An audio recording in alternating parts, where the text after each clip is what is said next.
히브리서 11장 24절에서 31절까지의 말씀입니다. 봉독하겠습니다.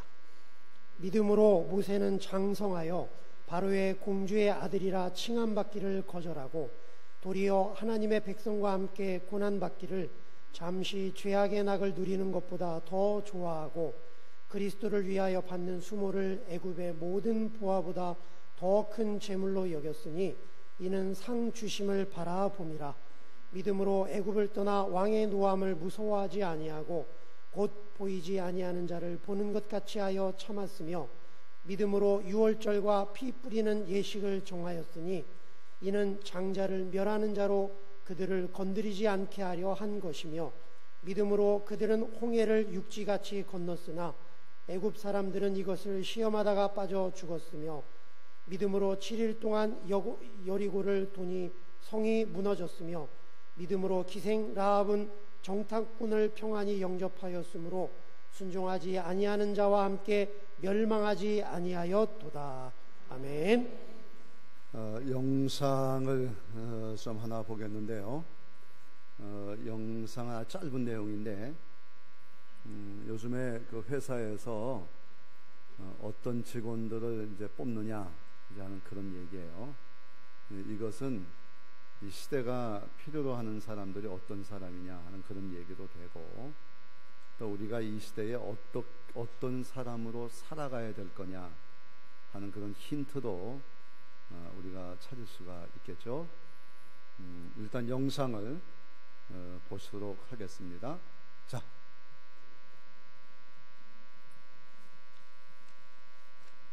면접관들이 만약에 스펙만을 본다면 면접을 보지 않겠죠. 그냥 단지 서류만 보고 그 사람을 채용을 할 겁니다. 근데 면접을 본다는 거는 그 스펙을 쌓기 위해서 그 스펙에 관한 어떤 스토리를 듣고 싶다는 거거든요. 그러니까 마치 내가 어떤 자격증을 땄다라고 한다면 그 자격증을 따기 위해서 네가 얼마나 노력을 많이 했니? 그런 스토리를 듣고 싶어 하는 거고요. 어디에서 봉사활동을 했다. 그럼 봉사활동을 했다가 중요한 것이 아니라 거기서 누굴 만났고 네가 어떻게 행동을 했고 그 안에서 무엇을 배웠니? 이게 궁금한 거거든요. 면접이라는 거는 과거의 히스토리를 통해서 미래의 미스터리를 유추해가는 과정이에요. 과거에 누구를 배려했던 그런 에피소드, 스토리를 갖고 있던 친구라면 조직에 들어와서도 그렇게 할 거라고 기대를 하거든요. 그래서 이러한 스토리를 아주 감동적으로 진심을 담아 이야기를 하는 것이 면접의 합격 비결이 아닐까라는 생각이 들어요. 제가 이 얘기를 들으면서 이제 보면서 느끼는 얘기는 이 사람의 스펙이라고 하는 건 명세서거든요. 이 사람 어느 학교 나왔냐, 또 공부는 몇 점 받았냐, 그리고 자격증이 뭐가 있냐, 몇 개냐, 토플 점수는 몇 점이냐, 이것이 관심의 전부라면 서류를 보면 된다는 거죠. 근데 굳이 면접을 보는 이유는 뭐냐? 그 사람이 과연 우리 회사에, 우리 조직에 들어와서 일을 하는데 혼자 일하는 거 아니잖아요. 그러니까 많은 사람들과 더불어서 어떻게 일을 해나갈 수 있겠냐. 그러니까 마지막 그 단어, 그의 히스토리를 통해서 미래의 미스터리를 만들어간다. 아주 멋있잖아요. 그러니까 어떻게 그 사람이 그 만들어갈 그 회사, 이제 이런 것들을 이제 생각해 보게 된다는 것이죠. 유엔이라고 하는 것은 세계 각국의 사람들이 다 모이는 데죠. 근데 유엔이 사람을 뽑을 때 역시 스펙을 보지 않습니다. 그러니까 유엔에서 사람을 뽑을 때 8가지 역량을 보는데 그 첫 번째가 팀워크예요. 어떻게 잘 어울릴 수 있느냐. 두 번째가 커뮤니케이션, 공감하는 거죠. 어떻게 남의 얘기를 잘 들을 수 있냐 하는 거. 세 번째가 책임감. 그다음 네 번째가 창의성. 똑같은 물을 한 잔을 가져와도 어떤 사람은 쟁반에 딱 받쳐서 이렇게 가져오는 사람이 있는가 하면 그냥 종이컵에다가 툭 던지는 사람도 있죠. 식당에서 숟가락을 하나를 놔도 어떤 사람은 이쁘게 이렇게 놓는 사람이 있는가 하면 그냥 던지듯이 툭 놓고 가는 사람도 있는 거죠. 여러분이 느낄 때 어떤 사람이 더 창의적이에요? 지속적인 학습을 하는 사람, 배우려고 노력하는 사람이냐, 또 고객 지향 태도를 가졌느냐, 그러니까 나보다도 상대방을 늘 생각하느냐, 그리고 기획력이 있냐 조직력이 있냐 하는 것을 이제 보는 것이죠. 이러한 역량들, 이것을 보는 것이 면접이고 이것이 유엔의 직원을 채용하는 측정 기준이라 그 말이죠. 그러니까 다시 말하면 이 세계의 시대를 살아가는 사람은 적어도 이 정도의 역량은 가지고 살아가야 된다는 거죠. 이런 모든 것들이 공부 잘한다 이렇게 되는 건 아닙니다. 토플 점수 많다고 되는 것도 아니죠. 자격증이 있다는 걸로도 되는 것이 아닙니다. 그리고 이런 사람들은 뭐 인물로도 되는 것도 아니다. 그래서 요즘에 이제 학습을 얘기할 때 이제 체험을 많이 강조하죠. 그 체험을 통해서 이런 일들이 이제 가능해지는 거예요. 그러니까 뭐 2박 3일 같이 여행을 가본다. 그러면 그 사람이 어떤 사람인지를 알 수 있는 거죠. 그러니까 평소에는 나 어느 학교 나왔다. 또 뭐 교회로 말하게 되면 나 목사다. 뭐 자기 직분을 이야기하니까 아, 목사님, 장로님. 그래서 유추되는 뭐가 있는데 아이고 겪어보니까 진짜다. 이래야 되는데 아니다. 그러면 이거 안 되는 거죠. 그러니까 체험을 통해서 아는 거죠. 그래서 요즘에 이제 이런 것들을 제일 잘 알 수 있는 게 뭐냐면 자원봉사 이제 이런 거거든요. 그 자원봉사를 통해서 역량을 어느 만큼 키워가느냐. 그러니까 자원봉사는 돈 받고 하는 알바하고는 다르잖아요. 이제 그걸 통해서 그 사람이 어떤 경험을 했고 어떤 사람을 만났고. 그래서 어저께 그 8.15 기념 그 축제를 하면서 그 상암 경기장에서 연합합창단 모집해가지고 이제 합창도 하고 이제 그랬거든요. 근데 그때 이제 소개를 합니다. 우리는 세계 최고의 합창단을 만들었습니다. 여기에는 뭐 유학 갔다 온 누가 있었고, 여기에는 뭐 실력, 이런 얘기 한마디도 하지 않습니다. 우리는 미래의 세대입니다. 그런데 우리는 이렇게 모여서 합창단을 하면서 우리는 서로 공감을 했고, 우리는 서로 협력하는 걸 배웠고, 그래서 그 나타난 결과가 바로 이겁니다. 이 얘기를 이제 하는 겁니다. 정말 이 시대가 자랑할 만한 사람의 이야기는 스펙이 아닙니다. 내가 어느 만큼 공부했다 이게 아니죠.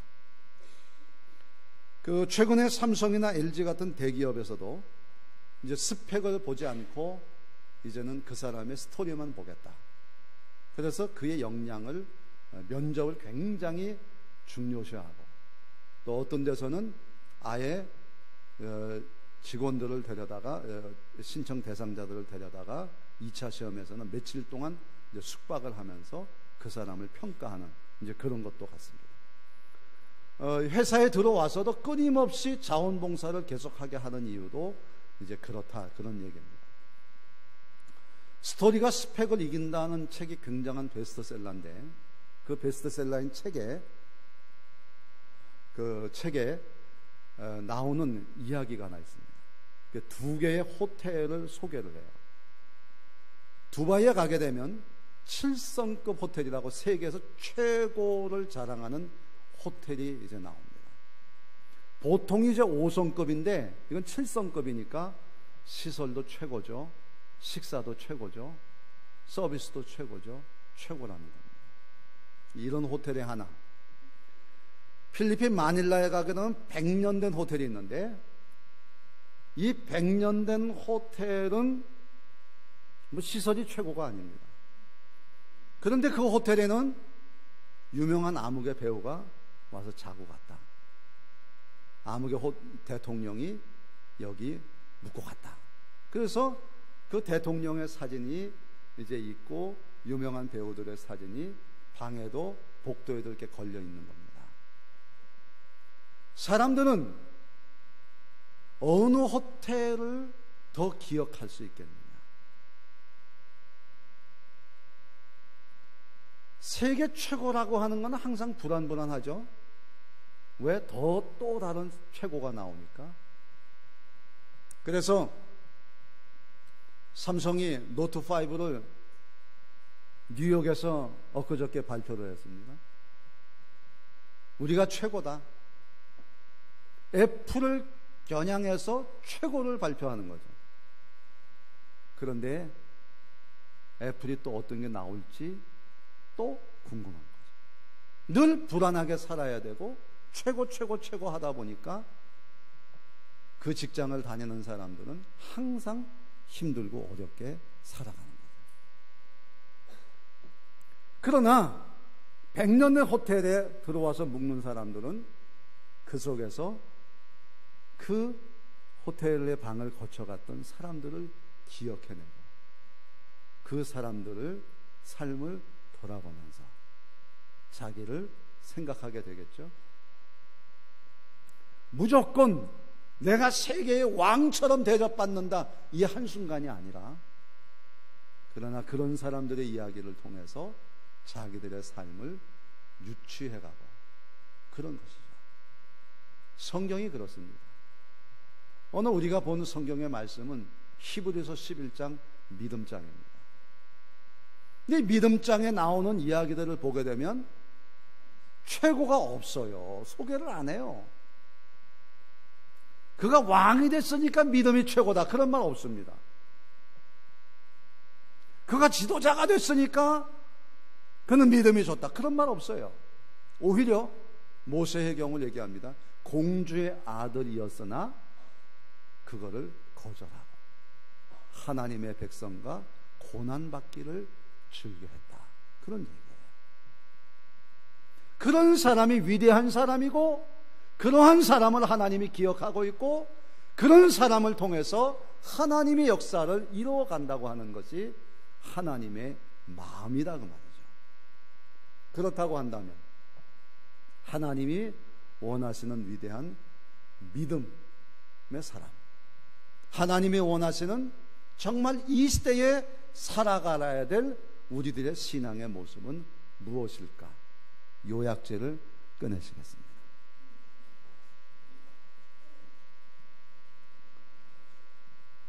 요약제를 꺼내서 읽습니다.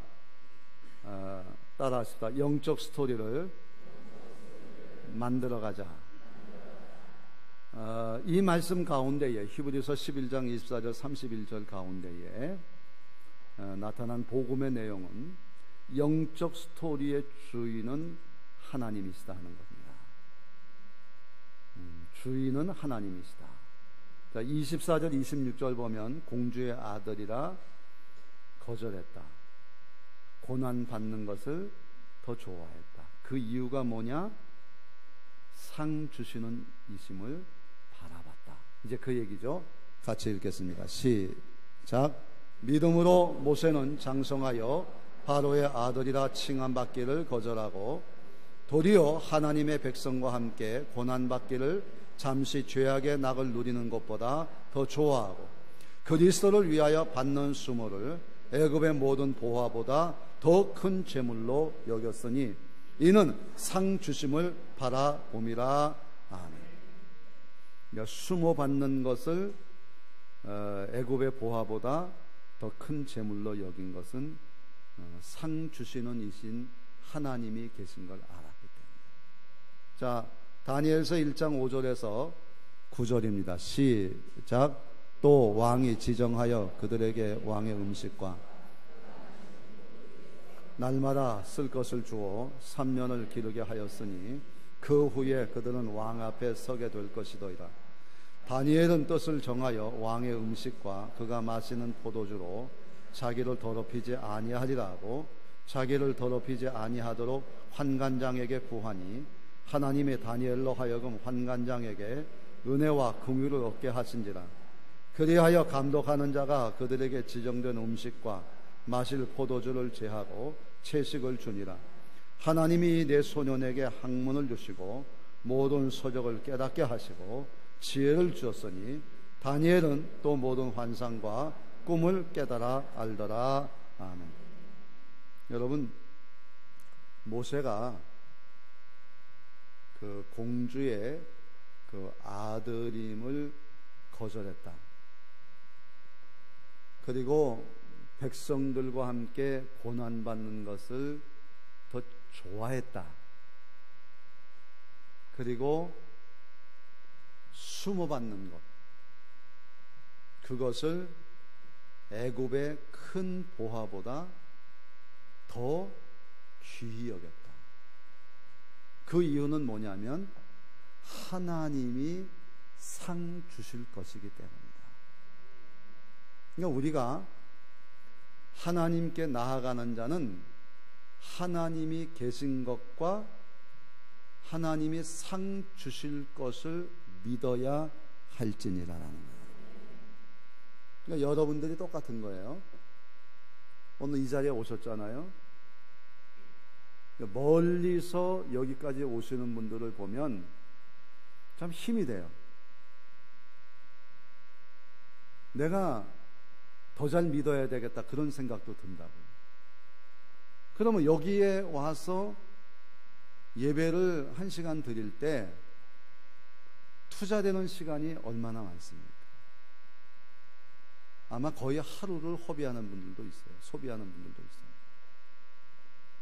그런데 이 자리에 나와서 여러분이 기대하는 게 뭡니까? 하나님이 상 주심 아니에요? 근데 우리는 교회 와서 좀 더 편안한 대접을 받고, 좀 더 편안한 서비스를 받고, 그게 없으면 불편하고, 그것은 하나님이 원하시는 것과는 다른 것이잖아요. 오늘 이 자리에 왔으니까 하나님 상 주실 줄로 믿습니다. 상 주심을 바라요. 다니엘이 바벨론 포로로 잡혀갔어요. 어쨌든 거기에 성공해야 되겠어요. 그런데 왕이 제안을 해.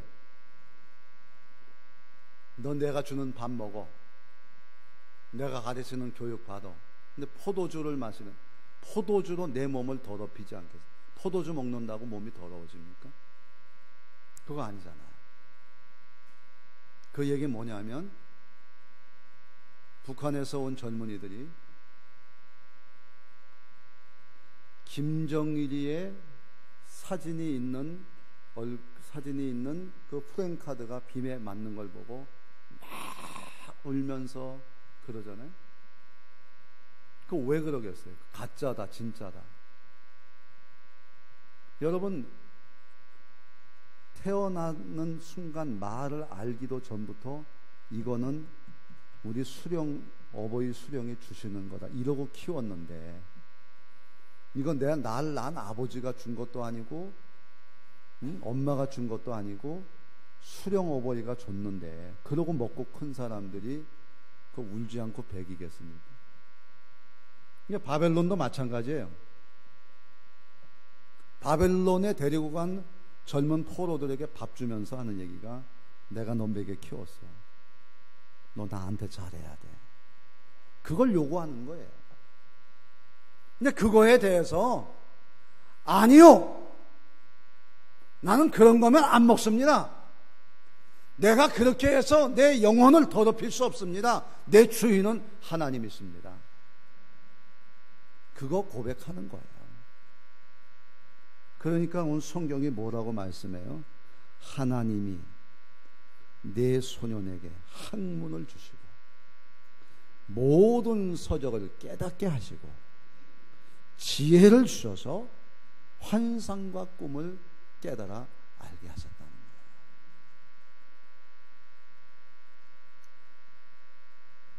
하나님이 주인됨을 고백하는 자에게 하나님이 이런 은혜를 주시는 거예요. 요즘 우리가 마음과 생각에서 고린도 후서를 보고 있잖아요. 고린도 4장에서 그러잖아요. 나는 보배를 질그릇에 난 아무것도 아니다. 내 안에 계신 보배, 그분이 바로 예수 생명이고 하나님이다. 하나님이 주인 되는 거예요. 내가 너희에게 전파하는 것은 뭘 전파한다? 예수 그리스도가 주인 되심과 그를 위해서 너희의 종이 되는 것이다. 우리 가끔 그런 얘기 하잖아요. 내가 네 종이냐? 근데 성경은 우리에게 뭐라고 말씀하냐면 종이 되라는 거예요. 누굴 위해서? 예수 그리스도가 주되심을 증거하기 위해서 종이 되는 거다. 그러니까 우리가 영적 스토리를 만들어간 첫 번째, 한번 따라 하십시다. 영적 스토리의 주인은 하나님이십니다. 아멘. 두 번째, 영적 스토리는 하나님과의 동행입니다. 한번 따라 하십시다. 영적 스토리는 하나님과의 동행입니다. 자, 27절 28절입니다. 시작. 믿음으로 애굽을 떠나 왕의 노함을 무서워하지 아니하고 곧 보이지 아니하는 자를 무서워하는 것 같이 참았으며 믿음으로 유월절과 피 뿌리는 예식을 정하였으니 이는 장자를 멸하는 자로 그들을 건드리지 않게 하려 한 것이며. 아멘. 여기 참았다는 말도 나오고 예식을 거행했다는 말도 나옵니다. 넘어가서 창세기 5장 21절 24절 시작. 에녹은 65세에 무도셀라를 낳았고 무도셀라를 낳은 후 300 하나님과 동행하며 자녀들을 낳았으며 그는 365세를 살았더라. 에녹이 하나님과 동행하더니 하나님이 그를 데려가심으로 세상에 있지 아니하였더라.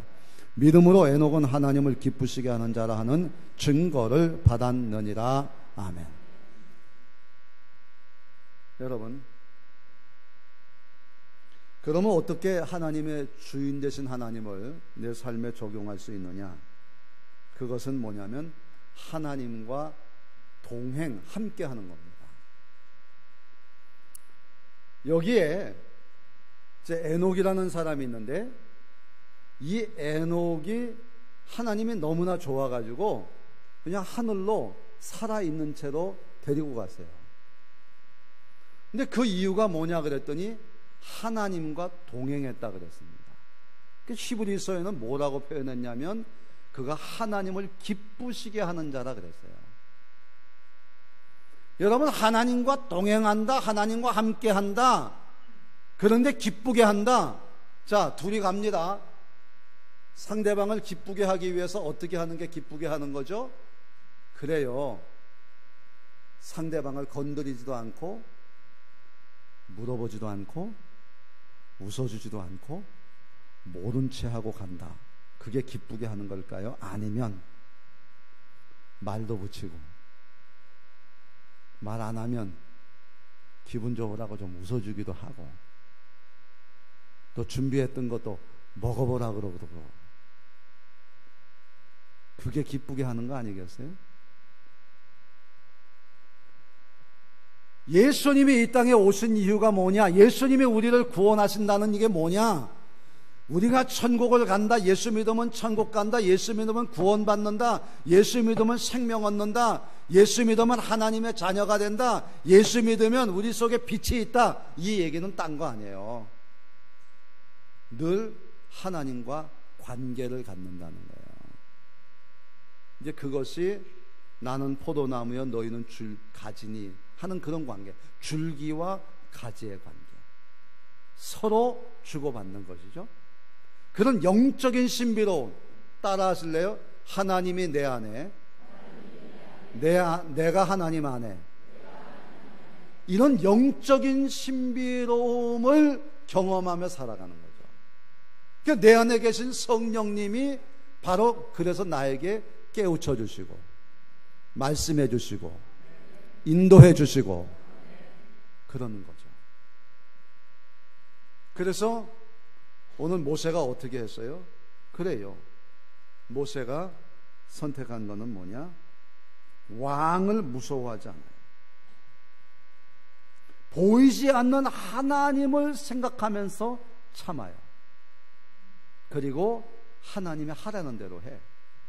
오늘 장자 다 죽을 거다. 그러니까 양 잡아서 피를 발라 예식을 행합니다.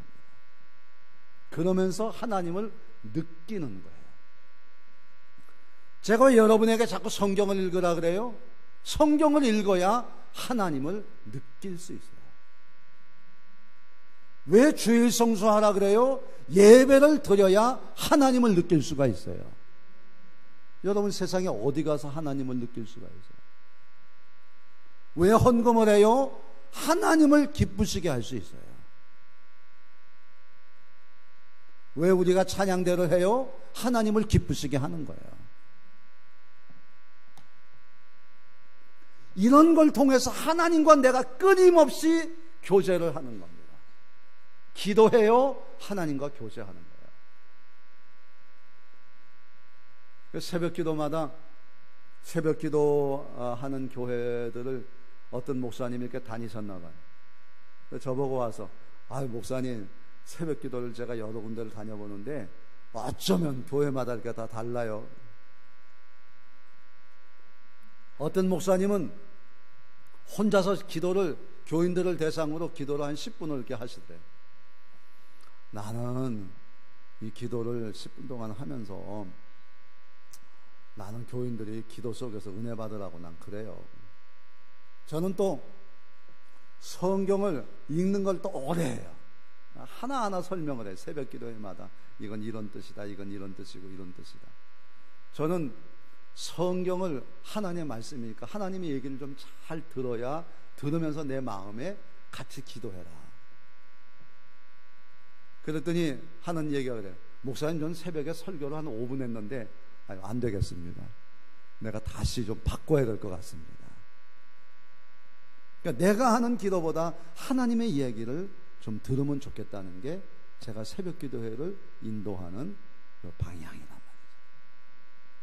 오늘 여러분과 같이 자꾸 성경을 읽는 것도 하나님과 동행하는 하나님의 말씀을 알아야지 내 생각대로 하나님 생각하고 내 생각대로 판단해가지고 하나님 믿다 보면 어디로 가요? 이쪽으로 가면 분명히 부산 같은데 내 생각대로 내 감정대로 느낌대로 따라가다 보면 어느새 나는 광주에 가 있어요. 딴 데 가는 거예요. 신앙생활에 그런 경우가 적지 않아요. 여러분 하나님과 동행하시기를 바랍니다. 하나님을 기쁘시게 하기를 바랍니다. 마지막, 그럼 우리 어떻게 살아야 돼요? 순종의 영적 스토리를 만들어 가십시오라는 겁니다. 29절 31절 보면 시험이라는 말도 나오고 순종이라는 말도 나오죠. 시험하다가 죽었다. 순종하지 아니해서 멸망당했다. 순종해라, 그런 뜻이에요. 자, 29절 31절 시작. 믿음으로 그들은 홍해를 육지가 건넜으나 애굽 사람들은 이것을 시험하다가 빠져 죽었으며 믿음으로 7일 동안 여리고를 도니 성이 무너졌으며 믿음으로 기생 라합은 정탐꾼을 평안히 영접하였으므로 순종하지 아니한 자와 함께 멸망하지 아니하였도다. 아멘. 자, 갈라디아서 6장 5절에서 9절입니다. 시작. 각각 자기의 짐을 질 것이라. 가르침을 받는 자는 말씀을 가르치는 자와 모든 좋은 것을 함께 하라. 스스로 속이지 말라. 하나님은 업신여김을 받지 아니하시나니 사람이 무엇으로 심든지 그대로 거두리라. 자기의 육체를 위하여 심는 자는 육체로부터 썩어질 것을 거두고 성령을 위하여 심는 자는 성령으로부터 영생을 거두리라. 우리가 선을 행하되 낙심하지 말지니 포기하지 아니하면 때가 이름에 거두리라. 아멘. 거기 보면 말씀을 가르치는 자와 모든 걸 좋은 것을 함께 하라. 스스로 속이지 말라. 다시 말하면 하나님의 말씀을 잘 알아야 된다는 거죠. 그리고 난 다음에 주시는 말씀이 심는 대로 거둔다는 거예요. 그러니까 우리가 뭘 심어야 되냐? 생명 있는 걸 심어야 돼요. 3,000년 된 무덤에서 나온 씨앗을 심었더니 나더랍니다. 생명이 있으니까. 영원히 없어지지 아니할 영원한 생명, 그건 하나님 말씀밖에 없어요. 세상 사람들의 말은 오늘 맞는 것 같지만 다 변하고 달라집니다. 약속이 안 지켜져요. 그러나 하나님의 말씀은 지켜져요. 그래서 하나님의 말씀은 순종하는 것이지 시험하는 게 아니에요. 광복 70주년을 맞이해서 미국에 있는 목사님들이 한국의 손봉호 교수님을 모셔다가 세미나를 했어요. 교회가 앞으로 어떻게 하면 잘 되겠느냐.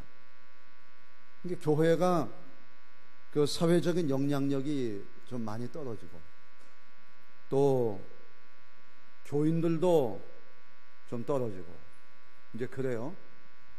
그래서 좀 얘기를 좀 해달라. 그래서 손봉호 교수가 갔어요. 그래서 손봉호 교수가 그래요. 나는 목사 킬러라는 별명이 있습니다. 그래서 목사님들이 나를 별로 잘 좋아하지 않는 것 같습니다. 아직. 그러니까 내가 생각하는 목사님은 어려서 정말 모든 면에서 모범적이고 검소하시고 그런 분이었습니다. 요즘 좀 목사님들이 좀 그렇지 않은 것 같아서 제가 그러는 겁니다. 이제 이렇게 서두를 이제 꺼냈습니다. 그러면서 중요한 얘기를 하는데, 한국 교회의 실패는 한국 교회가 성공했기 때문이다. 이 얘기를 합니다. 한국 교회가 성공했기 때문에 한국 교회는 실패했다. 여러분 무슨 얘기 같아요? 한국 교회가 세계에서 제일 큰 교회가 10대 교회 가운데 5개, 6개가 우리나라에 있습니다. 최고로 큰 예배당을 지었어요. 최고로 많은 사람들이 모여요. 그런데 한국 교회는 실패합니다. 큰 교회 가가지고 이거는 교회가 나는 안 맞는 것 같다 해가지고 작은 교회를 갔대요. 아주 작은 교회. 그랬더니 그 작은 교회도 큰 교회를 지향하고 있더래. 똑같아. 최고 하다 보니까 그 신앙 간증 책도 많이 내시고 간증도 하러 다니시고 그랬던 우리 기독교 실업인들 몇 분이 최근에 한 사람은 자살하고, 암흑의 정치인 이름 다 써놓고 자살했잖아요. 또 한 분은 뭐 크라란가 뭔가 뭐 이렇게 해가지고 또 방산 또 뭐 이런 것 때문에 또 감옥 가고, 또 한 분은 옷 이런 걸 잘해서 정말 이분이 정말 봐도 정말 예수쟁이 같고 정말 막 은혜를 막 간증도 엄청 다녔는데 이분도 감옥 갔어요. 그러니까 봐라 이 얘기를 하면 봐라. 이러니 신앙 좋다는 분들이 감옥 가서 앉아 있는 게 맞는 거냐? 그러면서 이분이 한국 교회가 사는 길은 최고의 스펙을 찾을 생각하지 말고 정말 예수 믿은 사람은 진짜다, 이 사람 믿을만하다, 이 사람하고 결혼하면 내 인생이 달라지고, 이런 사람이 우리 회사에 오게 되면 우리 회사가 달라지고, 이런 정말 인간 같은 인간, 그런 사람이 크리스찬이면 좋겠다, 1등 시민이면 좋겠다. 그러면 전도도 저절로 되지 않겠나. 그리고 또 하나는 교회들이 좀 연합하면 좋겠다. 좀 경쟁 좀 하지 말고 어떻게 서로 하나가 돼서 그렇게 힘쓰냐. 그러면 한국교회에 희망이 있다. 어려운 얘기 아니에요. 어려운 얘기 아니에요. 정말 예수쟁이다운 예수쟁이가 필요한 시대라고요. 스펙이 필요한 게 아니에요. 여러분, 자동차를, 유명한 세계적인 차를 운전하면 세계적인 사람 됩니까? T코 타면 인격이 한없이 낮아집니까? 착각하지 말라고요. 엄청난 최고의 우리의 희망이 있는 것이 아니라, 우리가 어떠한 상황에 있든지 정말 하나님을 주인으로 모시고 늘 하나님과 동행하면서 하나님의 말씀에 순종하며 살아갈 때, 그분이 바로 예수님 아니에요? 우리 그렇게 순종하며 살자고요. 하나님 말씀 순종하며 살자고요. 그래서 하나님이 예수님을 이 땅에 보내서 우리를 감동시키시잖아요. 나를 섬겨주시고 나를 위해 죽으시고, 그것 때문에 오늘 우리가 있잖아요. 우리 다 예수 닮아야지. 예수 닮아야지. 그 예수님 닮는 나, 바로 그런 한 사람. 그래서 우리가 늘 서로 협력하고 격려하고, 요즘에 그 지역사회 섬김 뭐 이런 것 때문에 이제 우리 교회를 이제 자꾸 찾아와서 인터뷰도 하자 그러고, 어떤 사람은 박사학위 논문도 쓰자 그러고 이제 그래요. 그래서 제가 그러죠. 뭐 지역사회 섬기는 게 뭐 같지 않게 무슨 섬기긴 뭘 섬기냐, 우리가. 난 돈도 없다. 박근혜 대통령이 정책적으로 65세 이상 20만 원씩 주는데 우리는 20만 원씩 줄 돈도 없다. 근데 뭘 섬기긴 뭘 섬기냐. 네, 그랬더니 그래도 뭐 한남제일교회는 지역사회를 잘 섬기는 교회라는데요. 그래서 제가 요 얘기를 꼭 해요. 그때는 몰랐어요, 사실은. 제가 이제 처음 교회 부임해가지고 동네 아는 사람이 없잖아요. 근데 이제 크리스마스 때가 돼가지고 어려운 사람들을 도와주면 좋겠다. 그래서 어려운 사람 도와줄래니까 뭐 어려운 사람 뭐 가서 주면 되죠, 찾아가서. 그래서 저는 이제 그 선택을 어떻게 했냐면 동사무소를 찾아갔어요.